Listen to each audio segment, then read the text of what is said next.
Prosto ja više vidim kao partija šaha unutar vladajuće konglomerata, da ga nazovemo. I zašto to kažem? Zato što mi već 2 puta imamo da inicijativa za određene bitne zakone koje kasnije se ispostave imaju uticaj na taj evropski put, ne dolaze od vlade Srbije, nego da dolaze od pojedinih poslanika iz vladajuće stranke. I onda dođu sa tim ekstremnim delom koji nije ni prošao, da kažem, možda je prošao odbore, nije ni bitno, ali nije prošao ono što je i vlada sama donela zaključak da svaki zakon mora da prođe kroz određeno ministarstvo, kroz određenu proceduru.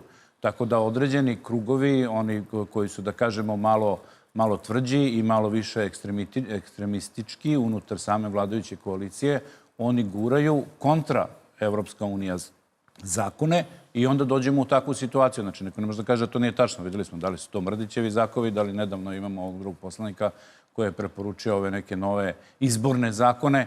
Moje pitanje je zašto to ne ide kroz vladu Srbije? Ako je to odluka vladajuće koalicije, ako vlada kontroliše šta se njenoj državi dešava i unutar njihovog konglomerata, zašto vrlo bitni zakoni ne idu kroz dogovorenu proceduru i kroz vladu Republike Srbije, odakle treba da dolaze zakone, a ne kroz neke individualne poslanike, što mi govori da se odluke ne donose na nivou vlade Republike Srbije, ono što je bitno, i onda se dolazi i u probleme unutar našeg društva i u probleme vezane sa odnosima sa Evropskom unijom. I tu je ono što je glavni problem.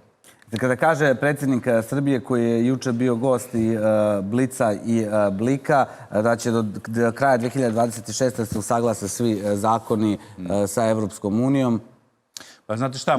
Samo da moramo da budemo iskreni, to ne čujemo prvi put, to smo čuli pre pola godina. To stalno čujem, ali moje glavno pitanje, opet se vraćam, zašto? Imamo jednog poslanika koji je uzeo da štrajkuje glađu, koji je bio deo tog kako smo mi u nekoj ad hoc grupi koju smo napravili sa stručnjacima, eminentnim stručnjacima u Srbiji, definisali kao puzajući državni udar, i onda taj narodni poslanik, posle svega te akcije, ulazi u parlament sa predlogom nekih zakona sa kojim je potvrđeno da su u koliziji sa onime što su pravila Evropske unije. Znači, sad imamo jasno mišljenje Venecijanske komisije šta treba da se izmeni i, znači, vrlo jasno je da to nije prošlo u običajnu proceduru. Tako da, a vrlo jasno bilo koja je procedura prihvaćena. Predsjednik može da izjavi nešto, ali meni govori da i sam predsjednik izgubio kontrolu nad svojim konglomeratom, nad svojim poslanicima. Da se tu javlja jedno vrlo, što možemo i na ulicama da vidimo i u tokom izbornog dana, da tu unutar, naročito Srpske napredne stranke, postoji jedno ekstremno krilo koje je militantno sve više i zbog čega naša kriza ide iz jedne, da kažemo, osmice u drugu osmicu i samo se vrtimo u krug i ta kriza se umnožava. Tako da analiza koju smo mi uradili pokazuje vrlo jasno, mi smo došli sa određenim preporukama koje treba primeniti da bismo izašli iz naše političke krize. Samo zbog gledalaca, kada kažete mi da... Znači, formirana je ad hoc, da kažemo, grupa sa eminentnih stručnjaka, samo inicijativno. Sami smo seli i rekli ovo nigde ne ide, gde se nalaze određeni stručnjaci, poput recimo Dušana Janjića, koji je predsjednik Foruma za etničke odnose. Tu se nalazi i general Aleksandar Dimitrijević, tu se nalazi i Stevan Lilić, stručnjak za ustavno pravo. Ja sam bio toga i veliki. I onda svako od nas imao svoj tim ljudi gde smo hteli da uradimo analizu stanja ljudskih prava i ljudske bezbednosti u Republici Srbiji. Rezultat toga je određene preporuke koje smo dali. Iz ovih preporuka stoji 60 strana izveštaja gde smo jasno na osnovu jedne naučne analize definisali zašto je ovo bitno. I šta je problem? Problem je što mi sada vidimo da mi iz političke krize polako prelazimo u konfliktno društvo i mi sad već razmišljamo da postanemo mirovna inicijativa, da budem iskren. I ako imate takve stručnjace, takve imenima, znači imate recimo čovjek koji je bio šef kontraobaveštene službe Vojske Jugoslavije, imate Dušana Janjića koji pamti još od vremena Tita na ovamo, koji je izuzetno stručnjak, koji je dobre analitike radi. Imate Stevana Lilića, koji je veliki stručnjak za ustavno pravo i profesor fakulteta. Znači, ako takvi ljudi žele da kažu, ljudi, mi imamo problem, mi dajemo rešenje i predloge i to potpešujemo sa jednom vrlo dobrom analizom, ne samo nas kao stručnjaka, nego smo imali svoje timove, mi imamo ozbiljan problem. Da, doćemo i do izbora i atmosfere u društvu, ali pre toga samo još kratko da se zadržimo na tekstu Bobana Karovića. Kaže Zoran Milivojević, diplomata upravo Bobanu Karoviću, da mi da bi trebalo da u procesu pregovora uradimo sve ono što je, na primjer, u interesu Srbije. Po njemu je to formiranje REM-a. Da podsjetimo da mi REM još uvek nemamo, a pričamo o izborima. Preporuke Venecijanske komisije su također nešto što je pomenuo gospodin Milivojević kao poglavlja 23 i 24.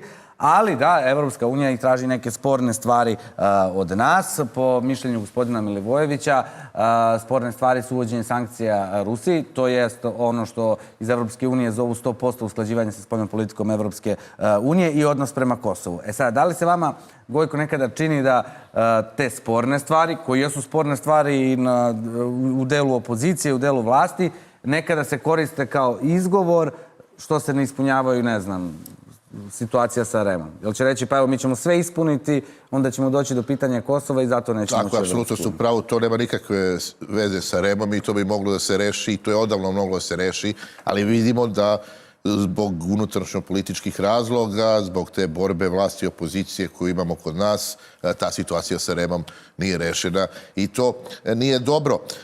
Jeste, činjenica je da Srbija ima kao zemlja tu situaciju da joj se postavljaju određeni uslovi u fazi priključenja Evropskoj uniji, ali vidite, s jedne strane, ma koliko to nama ne odgovaralo, ma koliko mi mislili da to nije pravedno, potpuno je logično što Evropska unija traži od Srbije da se usaglasi sa zemljama Evropske unije, odnosno sa Briselom, kada je reč o sankcijama Rusiji.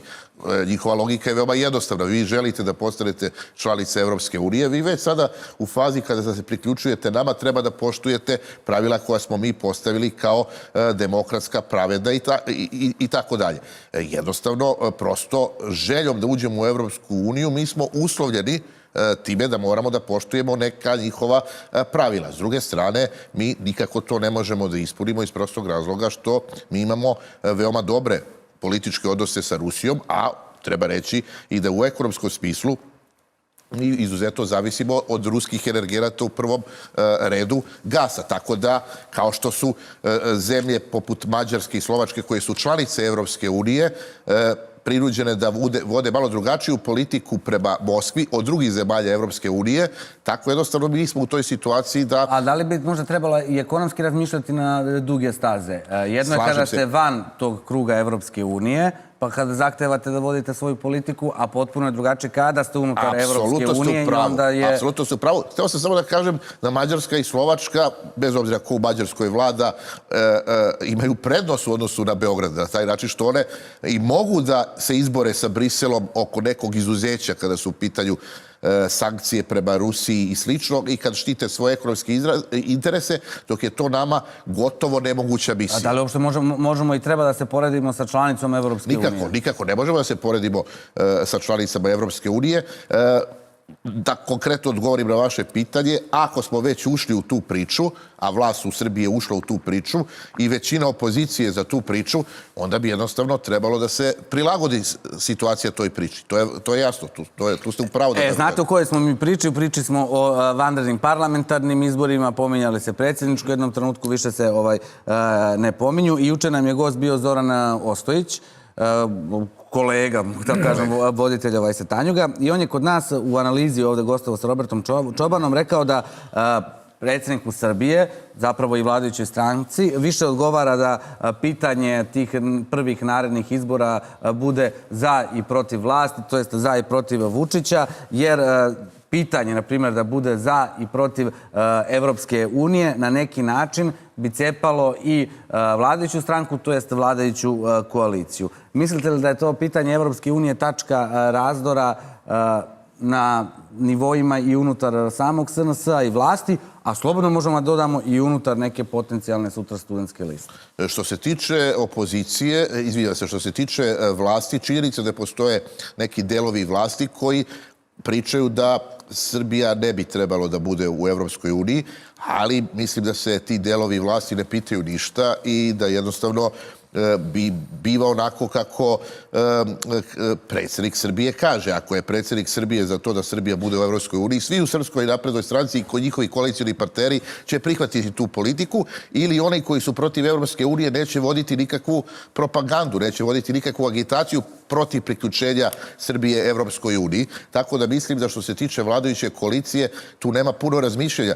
Ako bi neka od političkih stranaka koja je protiv Evropske unije počela otvoreno da propagira u okviru vladajuće koalicije da ne treba ući u Evropsku uniju, mislim da ne bi bila više članica vladajuće koalicije. A ne mislite da nema tu nekih članova pa i ministara koji Sigurno da imaju, ali svesni su ako žele da ostanu na položaju, svesni su ako žele da ostanu u mainstream politici, ako žele da budu decision makeri, da moraju da poštuju glavnu orijentaciju u okviru Srpske napredne stranke, a to je ulazak u Evropsku uniju. Tako da mislim da, ne kažem da kod njih ne postoji tendencija da se to promeni, ali oni snagu za to nemaju, to sam htio da kažem. Što se tiče opozicije, situacija je veoma jednostavna. Mi tu odavno imamo podeljenu situaciju naše opozicije. Ali ja baš što se tiče pitanja te potencijalne studentske liste, što se tiče opozicije, mi već imamo tu sad taj neki EU5 Studentsku listu se još nisam dotekao. Što se tiče opozicije, tačno znamo koje su stranke za Evropsku uniju, koje stranke su skeptične prema Evropskoj uniji. Što se tiče studentske liste, studentska lista se do sada nije izjašnjavala po tom pitanju, ali boga mi na izborima će morati da se izjasni, jer je jednostavno ovo pitanje koje interesuje... Gasi se ekran, znači kao kaže ono kao istina. Jel mi trebalo da prestane da pričam? Ne, gospodin Miletić je nogom dira u tikač ovdje u studiju. Da, prestajem. E sad, gospodine Miletiću, da li to pitanje Evropske unije je pitanje koje zapravo u ovom trenutku, iskoristit ću preteranu reč, ali na neki način cepa i kako se zove, vladajuću koaliciju, ali cepa i ovaj opozicioni blok u kome, kada kažem opozicioni blok, podrazumevam i tu potencijalnu studentsku listu. Nije potencijalnu, nego studentsku listu. Ja mislim da se više radi o tom catch-all pristupu, naročito kod vladajuće stranke koja želi da pokaže sebe kako ona ima i evropske, i proruske, i srednje, i da zagrabi što veći deo javnog mnjenja, da budem iskren. Tako da sva ta retorika ide u tom pravcu. Ono što zabrinjava mene i određene ljude, to je da su oni počeli da guraju i zakone kroz parlament i sad tu treba vidjeti da li to ide kroz određene grupacije ili je to neka taktika koju, kao što gospodin reče, predsjednik definiše i onda donosimo malo ove zakone pa ih malo popravljamo da bismo dobili u nekim pregovorima nešto drugo. Tako da ja ne vidim tu... Što rekao sam to kao partija šaha. Pa verovatno, pazite, ali tu je ono što govori neiskrenost. Jer ili ste na evropskom putu ili niste. Zato mi igramo partiju šaha i nigde ne stižemo. A vidite, sad tu kažete, to govori o iskrenosti, da li ste na evropskom putu ili niste. A da li tu iskrenost očekujete i od onih aktera koji pretenduju da dođu na vlast? Očekujem da će biti jedna catch-all lista, da budem iskren. Ja više očekujem da će biti nekoliko lista ukoliko dođu do parlamentarnih izbora. Mada ja više sam pristalica da treba ići na predsjedničke izbore prvo, jer treba držati stabilnost države, da budemo iskreni. Govorim iz ugla ove analize koje smo mi uradili, zato što smo mi, nažalost, ušli, vidimo šta se dešava na ulicama svaki dan i mi polako ulazimo u konfliktno društvo. Ako uđemo još sada da imamo i predsjedničke i parlamentarne izbore i situacije na ulicama podgreva ta perpetualna, kako se zove, kriza koja se stalno vrti u krug. nego vas pitam apropo izbora ili nema razlike. Predsjednički izbori ne bi podgrevali tu atmosferu zato što... Iako kažu da je tu referendumska atmosfera. Pa biće referendumska atmosfera u svakom slučaju, ali vi morate da čuvate stabilnost. Što se kaže da postoji vlada koja funkcioniše, koja će sprovesti te izbore. Postoji ustavom definisan princip kako sve to funkcioniše i to je manji rizik nego da se uđe i u predsjedničke, i u republičke, i sve te druge izbore. Ne, pa svi su spremni za izbore, realno gledano. Znači, sami studenti su tražili prevremene izbore. Tako je. I oni su spremni, pazite, sve informacije i svi kontakti koji postoje sa njima, to je samo sada pitanje koja će biti koaliciona kombinatorika i koliko će biti lista. Šta je ono što vi vidite kao u ovom trenutku iz ugla opozicije kao najbolju kombinatoriku? Ono što pokazuje analiza, to je da više lista dobija više nego samo jedna lista. To se pokazalo i ovih 10 izbora kad su bile različite kombinacije. Ono što može da se analizira, da, upravo to što se rekli. Znači, jedna studentska lista koja ima svoju vrlo jasnu priču, jedna ta proevropska opozicija, kako se zove, EU5 ili za sad imamo to kao to, i onda imamo oko koalicije NADA, novi DSS. Pa to je taj desni centar, da kažemo. Nisu ni desni centar, nego vuku od desnice pa još malo na drugu stranu, što mislim da je za samu vlast gde sedi to njeno jezgro glasačko, da kažemo je ta vrsta opasnosti pod uslovom da naravno ta lista prođe cenzus. Da, sad, zbog čega, to zanima me vaše mišljenje, juče smo također postavili, zbog čega pripadanje desnim strankama kod nas u Srbiji podrazumeva i ulazak Srbije u Evropsku uniju i zaustavljanje tog puta? To je dobro pitanje, ja to isto ne razumem, zato što sam ja neko ko je, da kažemo, po ideologiji na desnoj strani, ali ja vidim Srbiju vrlo jasno u Evropskoj uniji, zato što je to naše ekonomsko okruženje, zato što je tu gde mi smo geografski i zato što jednostavno naša ekonomija nije domaća ekonomija, nego su inostrane kompanije odavno ovde ušle, čak i vlada to posvešivala u zadnjih 15 godina, tako da mi nemamo suverenu ekonomiju da možda biramo gde hoćemo da... Nemo ni more. Uda u Evropskoj uniji, znači jačanje desnice. I ja zato kažem, desnica ne podrazumeva, sad će da se isključimo iz Evropske unije. Pazite, malo ljudi zna, ljudi koji se bavili tom analizom o razvoju neonacističkih organizacija, znaju da su se od 50 neke godine i oni uklopili u priču Evropske unije jer su ukapirali da im je lakše da rade prelazak granice, transfer kapitala i svega ostalog u zemljama gde nema granice. Tako da čak i ta ekstremna desnica koja je bila na strani fašizma je prihvatila tu ideju. Ne, mislim, realno, tu postoje vrlo jasne analize koje su radile i strane obavještajne službe. To je sad sve dostupno. To su nekad bila stara vremena, davno prošlo vreme i kad se raspala Jugoslavija, ali preko 30 godina. Tako da arhive su otvorene. Samo treba da se ode, da se uradi analiza. Davno prošlo vreme i kad se raspala Jugoslavija, pa ne bih se ja složio sa vama ako vi gledate analize političke. Pa pitajte mog sina pa će da vam kaže. Ali pazite vi, ako pitate nove generacije, moj sin, upalim televizor, pojavio se Slobodan Milošević, kaže, tata, ko je to? Slobodan Milošević, kaže, to je Slobodan Milošević. Vidi ga izgleda kao neki buca. Razumete? A mi imamo drugačije percepcije o Slobodanu Miloševiću. Tako da, ali tu trebamo da budemo realni. Davno je prošlo vreme, stasale su nove generacije koje ne znaju ništa, ne pamte ni Slobu, što kaže ono filmu, kad pamti Tita, ne pamti, kaže, ni Slobu, kakav Tito, razumiješ? Tako da tu je nešto gde mi moramo da budemo realni i da izađemo iz rovova partizansko-četničkih i onih iz 90. nekako ih sve vučemo odjednom i da se fokusiramo na budućnost, na tu Evropsku uniju. Ko nas vraća u taj rov? Vraćaju nas ljudi koji nemaju ideju. I koji ne razumeju šta je to Evropska unija. A kampanja je već počela. Kampanja je počela na svim stranama. Znači, lepe se nalepnice, prave se ovi štandovi. Lepe se nalepnice, crtaju se grafiti. Kidnapuju jedni druge. Ono što vidimo na društvenim mrežama je vrlo jedna uzavrela atmosfera i to je ono što zabrinjava jer je situacija, ono što kažem, ta spirala se sve više odmotava. I to nije dobro. Tako da zbog toga ja se zalažem i lično verujem da imati predsjedničke izbore je ono što zaista je ono što je dobro za društvo, pa onda nakon toga da se ide na parlamentarne izbore. Imati takvu haotičnu atmosferu. Gospodinu pravu, pazite, znači jednostavno vladajuća stranka ima odgovornost. Oni će doneti odluku. Mislim, ja ne znam koja je njihova razmišljenje, da budem iskren. Ali ono što smo mi uradili kao analizu, to je ono bitno i ono što smo mi, ja sam zabrinut kao i osoba, je ono što vidim u medijima, ono što vidim na društvenim mrežama, to je da mi zaista postajemo konfliktno društvo. Setimo se, izbori u Mionici, krenulo je kao tuča u kafani. Imali smo 10 opština, bilo je svačega, videli smo ko šta gledao i ko je šta pratio. Ja samo mogu da zamislim kako će sad, evo, kampanja je krenula, već počinje uzavrela atmosfera, a nisu izbori ni raspisani. Zamislite kad se raspišu izbori. Ali meni je zanimljivo da je vladajuća koalicija rešila da ide na copycat, što se kaže, na kopiranje. Šta god urade studenti, oni kopiraju, pa onda još više. Ja ne znam koliko je to produktivno, ne znam ko njima daje te savete, ali sve što do sada su im davali savete, samo ih je uvlačilo u veći problem. Ne treba zaboraviti da su se studenti pojavili kao i njihova lista kao ozbiljan politički igrač, da oni su na ovim izborima možda nisu pobedili, ali su uzeli ogroman procenat glasova i da će se to desiti i preslikati u parlament. Da li će pobediti ili će uzeti ogroman procenat glasova, to će da se sigurno desi. Šta onda posle? Onda opet idemo u još jednu vrstu krize, u vesu krize. Ali u parlament... Ne menja analize, zato što je, se kaže, formiranje taj moment dešavanja u društvu. To će samo sada da se personalizuje malo. A koga vi očekujete? Ali to neće promeniti, jer ljudi su se već opredelili. Znači, ljudi će samo da kažu, aha, da li sada, ako recimo bude, ovo što sam rekao, teorija 2-3 opozicione liste, to će samo biti, onda kaže, aha, da li mi se baš zaista 100% sviđa kod nekih ljudi koji razmišljaju.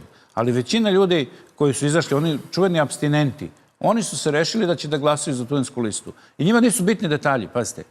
Znači, oni su rešili, oni nisu izlazili na izbore, razočarani su vlast i opoziciju i oni iznenada izlaze. Zato imamo toliko veliku izlaznost i to je ono što se dešava. Vlast uspeva da zadrži taj neki svoj korpus koji je ranije samo Srpska napredna stranka imala. Znači, imamo veliki SPS.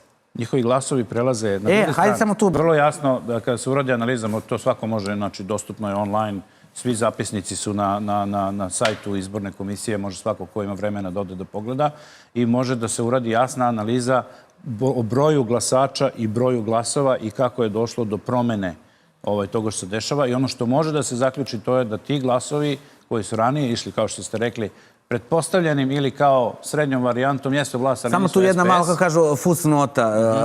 U tim prethodnim izbornim ciklusima ovih 10 opština, zavetnici su percipirani bili kao opozicija. Kao opozicija, to sam sad teo da kažem. Znači, oni su bili percipirani. Čak su i radikali u nekim opštinama imali svoju listu.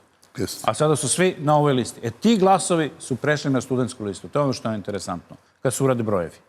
I neke manjinski glasovi su otišli na studentsku listu. Ali različito bilo u Boru u odnosu na Kulu, tako da je različita kampanja. Ali to hoću da kažem, da jednostavno SNS zadržava priču, ali se konglomerat povećava. Što znači oko jedne parčeta kolača koji ne raste, ima više njih koji ga dele. Tako da će mnogi iz SNS, bez obzira što vode ovakvu kampanju, to je ono odgovor na vaše pitanje, da li je kontraproduktivno, jeste. Zbog svega ovoga što sam rekao. Znači, oni neće moći da... Jer, pazite, matematički, ko poznaje istoriju izbora, vladajuća stranka na svakim sledećim izborima ima sve manje i manje glasova. To je prirodna stvar svuda u svetu. To će da bude i kod nas. Da li će to da bude dovoljan broj glasova da izgube vlast, to možda debatujemo, ali će imati manje. I sad je trik ovih drugih da izvuku što veću izlaznost. Ja opet kažem, da li će da izgube vlast, to je drugo, tu možemo da debatujemo. Ali da su imali manje glasova nego na prethodnim izborima, imali su.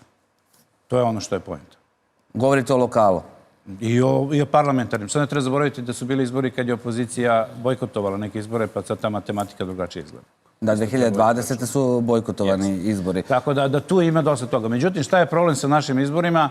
Problem sa našim izborima je to ono što se odavno priča, a to je da su ti uslovi i naročito birački spisak je ono gde je najveći problem. Znači, najveći problem je birački spisak i manipulacije koje se dešavaju sa biračkim spiskom pre samih izbora. I tu je ona ta tehnologija koju treba razgovarati i raspravljati. Zbog toga je važno da bi se izašlo na adekvatne izbore, prvo redefinisati sadašnje izborna pravila, pa onda izaći na izbore, ali ako se prihvati da se izađe po sadašnjim pravilima, onda je to što je i kampanja, nažalost, je već počela. Ne, meni je jasno ko će potroši više para. Znači, ako jedni prave skup jedan dan, drugi 4 dana, samo je pitanje odakle pare za toliku kampanju. Znači, očito je da se zakon o finansiranju političkih stranaka krši, jer kad pogledate taj zakon, tamo je vrlo jasno kako se finansiraju, koliko novca ima ograničenje. Dobro, sa jedne strane nemamo političku stranku. Pa dobro, oni su grupa građana. Ali opet je zakon o političkim organizacijama. Je li registrovana grupa građana? Pa ne može, grupa građana ne može da se registruje pre nego što se raspišu izbori. Takav je naš zakon.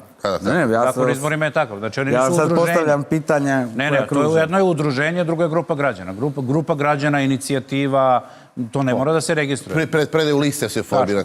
Znači, ali piše, zakon o izborima je jasan. Kada se raspišu izbori, tada može da se registruje ta grupa građana i ostali... Ne mora da bude formalno udruženje da ide na izbore, možemo i mi da se skupimo, pa idemo, ali smo da grupa građana. Da li taj isti zakon i kaže, na primjer, u slučaju rektora Đokića, da ako bude na listi, tek kad se raspišu izbori, treba se povuče sa javne funkcije. Tačno.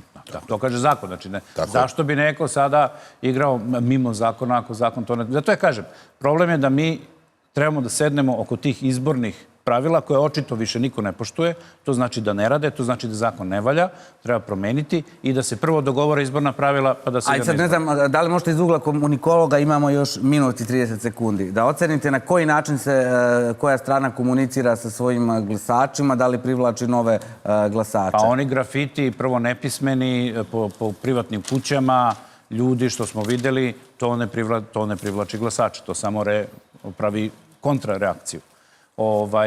Grafiti ispred fakulteta, po vratima fakulteta koji su vrlo negativni i konfrontirajući, isto nisu nikakvo rešenje. Pazite, ja sam 90. godina se bavio politikom. Ja sam bio u jednoj vrlo jakoj opozicijnoj partiji u to vreme, Srpski pokret obnove. Mi smo umeli da se bijemo na ulici sa policijom, ali mi nikad nismo žvrljali po prostorijama SPS-a.